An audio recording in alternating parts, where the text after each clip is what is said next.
Every week you hear me talk about Nuke's Express Cafe, 205 University Boulevard East in Tuscaloosa, open for lunch and dinner 7 days a week. The reason I love to talk about them is I love to eat there. The food is great. Whether it's an oven-toasted sandwich, a California-style pizza, or a hand-tossed salad, everything's made to order with fresh ingredients. You walk up there, you order, you pay, you sit down, they bring you your food, great atmosphere. They've also got a beer and wine menu and one of the best dessert menus around, whether it's a fresh piece of homemade cake, a brownie, or a Rice Krispie treat. You'll enjoy dinner, lunch, and dessert at Nuke's Express Cafe in Tuscaloosa. Remember to call 758-2455 for all your catering needs as well.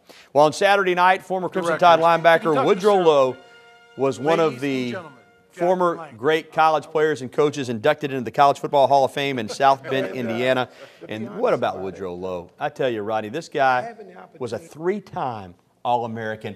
His relationship with Coach Bryant continued past college into the pros. Coach Bryant used to call him and check on him. He had a great NFL career as well with the San Diego Chargers, but still talks about his years in Tuscaloosa and says that playing for Coach Bryant set him up to be successful for the rest of his life. Congratulations to Woodrow Lowe. And let's talk about what we've got coming up. We'll continue our football previews of games 9 through 12, which means we're talking about the annual showdown with the Auburn Tigers. Will this game resemble the shutout of 2008 or the close contest of 2009? Also, we'll get to your phone calls and emails. Give us a call now at 205-348-WVUA. That's 348-9882. Or email us, TITV@WVUATV.com. We'll be back here on Tiger Insider continuing our football previews in a couple of minutes. Stay with us. Let's continue our SEC previews. Game number 10, November 13th. Alabama will host Mississippi State. You know, last year, Rodney, Mississippi State did some good things under Dan Mullen, and they were poised, they thought, for an upset of undefeated Alabama. It didn't happen. The Tide took care of business, as is usually the case for Alabama against Mississippi State through the years. But, you know, in recent years, State's had some success, and this is a case of a program in Mississippi State that's not quite at the level of Alabama's, but they will come in here believing they can win. Yeah, they will, Gary. Dan Mullen's a tremendous coach, in my opinion. I think he did a great job last year. They finished strong. They spanked Ole Miss, their rival. They played Alabama pretty well for the first half or so. And again, I think he's doing a tremendous job. He's done a great job of recruiting. You got Chad Bumpus is a tremendous little versatile player. Pernell McPhee is, I think he led the SEC in sacks last year. So they've got some talent. They're going to be a good football team. You know, only 5 days following that game, Alabama will play again. Of course, the good news is they're playing Georgia State. If you find anybody that thinks Georgia State's going to win, let me know. I want to talk to them. And this is a game that Alabama just has more material. Georgia State not even going to be a full-fledged member of Division I-A yet. But they will have Star Jackson. He'll probably be the starter. He knows Alabama's personnel. He knows Alabama's system. Shouldn't make a difference. But I think it's a fun game from the standpoint. I know a lot of people give Bill Curry a hard time, but he did a pretty good job, to be honest with you. Yeah, the fact that Star Jackson knows the personnel of Alabama should scare him, not give him confidence. I can assure you of that, especially with what he's got surrounding him.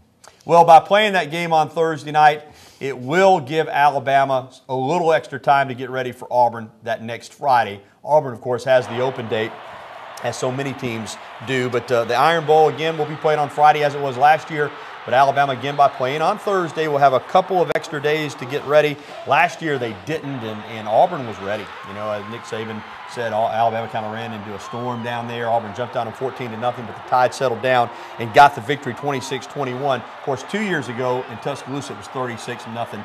Your thoughts on the Iron Bowl 2010? Well, not looking back, looking forward, I think that obviously the move of this game helps Alabama and allows them more time to prepare, which was cut into significantly last year. And plus, it was Thanksgiving, and the team, players were allowed, the local area players within a couple hours were allowed to go home again. It was some disruptive things. I think it did not play into Alabama's favor. But I think this year, Gary, playing at home, having a little bit more time to prepare, certainly plays into Alabama's favor. Well, a lot of the optimism surrounding Auburn is generated by a guy who's never taken a snap. Well, take that back. He has taken a snap in the SEC. Limited snaps at Florida. But still, an unproven SEC quarterback. Cam Newton's going to be their guy, and they're excited about what he can do physically. Well, again, is he going to be their guy come, that game? We don't know.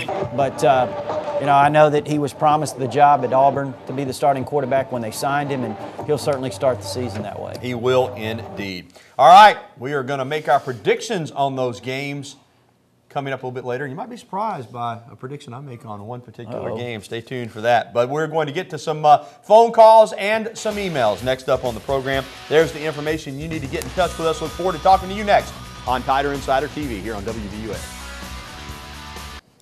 Welcome back. Gary Harris and Rodney Orr on Tiger Insider TV, and time to talk to you. Trey is with us in West Blockton. Trey, welcome in. Hey, how are y'all doing? Doing well. Go ahead. Yeah, I'm going to be as concise as possible. We don't know anything yet for sure about Darius. You know, I'll lead with that, and we'll wait till all the facts come in, of course. But, you know, the only thing is these issues would be non-issues if, you know, these players would just avoid certain places, situations, people like the plague and not create these precarious situations. I mean, because the penalties or the possible ramifications, there are some that are so severe, it's definitely not worth it. And NCAA has said, hey, this is intolerable. We're going to put our foot down. The heat is on. And, hey, just use better judgment. If you're not 100%, just don't do it. Well, Trey, you make a great point. Ignorance is no excuse, because I can promise you at every school, particularly Alabama, I know the lengths they go to educate these players about agents. They know better. Of course, knowing better, you know, we've all done things we knew we shouldn't have done. You know, it happens again. As you said, nothing has happened yet. Maybe they'll do their research and find out that the trip was paid for by Marcel or, you know, someone legally, and we shall see. But they are taught and they are educated on everything about agents. You just have to avoid agents.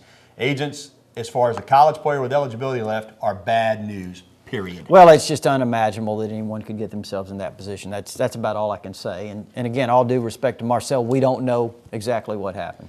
All right, let's stay right here in Tuscaloosa and talk to Joseph. Joseph, welcome in. How you doing today? Hey, Joseph, go ahead. Hey, somebody need to ask you. Now, by Greg McElroy about to be a senior, or by being a senior this year, he's not going to be there next year. Is there a chance that Adrian McCarron or Philip Sims might get some playing time? Very good question, Joseph. And Rodney, I think the short answer is yes, probably most certainly for McCarron and possibly for Philip Sims, although Philip is a true freshman. I'm sure the coaches would also look at the possibility of redshirting him. Right. And, you know, A.J.'s been in the system a little bit longer. I certainly think A.J. McCarron will get some playing time and you know, possibly Philip Sims as well. I think, you know, when you look forward, now that doesn't mean that I think A.J. McCarron will be the starting quarterback the year after next. That I think there's going to be a tremendous battle, a battle like probably he's never been around Alabama in quite some time, and between Sims and McCarron for the starting job in 2011. All right, let's go to Fayette and talk with Gary. Gary, how are you, my friend? I'm fine. Good, go ahead. Well, I'd just like to know who's leading for Gabe Wright. All right, Gary, well, I'll tell you what, Alabama made up huge ground this weekend. It's amazing when these recruits come to campus and bring their family. He had glowing remarks, Rodney, about the visit. Well, and Gary, to be quite honest with you, and what Gary's saying is true, but from week to week when they take these visits, it's a different story. I think Gabe Wright, Alabama's been very strong with him all along. I know that his mom's going to be a key factor in his decision. And Auburn's been in there, Georgia's been in there. We'll have to see what happens down the stretch, but I do think Alabama's in a good position with Gabe Wright and Isaiah Crowell. Yeah, Ronnie, for the record, as of today, and like you said, that may change by next Tuesday. Right now he's saying Auburn 1, Alabama 2, Tennessee 3, and Georgia 4, but it's a long way, as we like to say, until National Signing Day. Well, time to take a break. Will Alabama have another perfect regular season? It would be the third year in a row.